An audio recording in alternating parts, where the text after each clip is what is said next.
గత ఆర్థిక సంవత్సరంలో అన్ని రంగాల్లోనూ నిర్దేశించుకున్న అభివృద్ధి లక్ష్యాలకు రాష్ట్ర ప్రభుత్వం చేరుకోలేకపోయింది.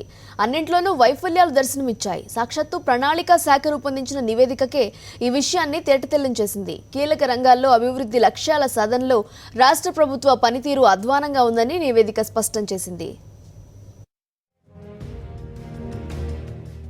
గత ఆర్థిక సంవత్సరంలో రాష్ట్ర ప్రభుత్వం పనితీరు ఆధారంగా రేటింగ్లు ఇచ్చింది. మొత్తం 9 రంగాలు వెనుకబడి ఉన్నట్లుగా నివేదికలో తేలింది.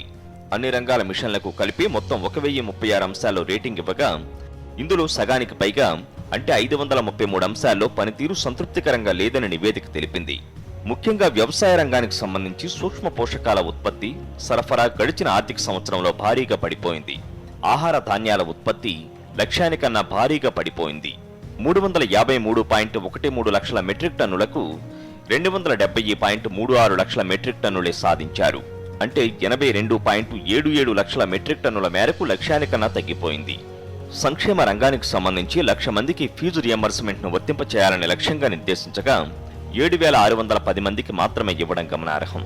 వివిధ పోటీ పరీక్షలకు హాజరయ్యే 10,500 మంది బీసీ విద్యార్థులకు ప్రత్యేక కోచింగ్ ఇప్పించాలని లక్ష్యంగా పెట్టుకోగా ఇప్పించింది 1,198 మందికి. కొత్తగా 3.50 లక్షల మంది బీసీ విద్యార్థులకు ఫీజు రియంబర్స్మెంట్ ఇవ్వాలని లక్ష్యంగా నిర్దేశిస్తే 1.64 లక్షల మందికి మాత్రమే వర్తింపజేయగలిగారు. నైపుణ్యాభివృద్ధి విభాగం ద్వారా 1.50 లక్షల మందికి శిక్షణ ఇప్పించాలని లక్ష్యం కాగా 63,142 మందికి ఇప్పించారు. ఇందులో ప్లేస్మెంట్ లభించింది 32 మందికి. అలాగే సాంకేతిక విద్యాశాఖ ద్వారా 6,000 మందికి శిక్షణ ఇప్పించాలనే లక్ష్యం కాగా 2,927 మందికి శిక్షణ ఇప్పించారు.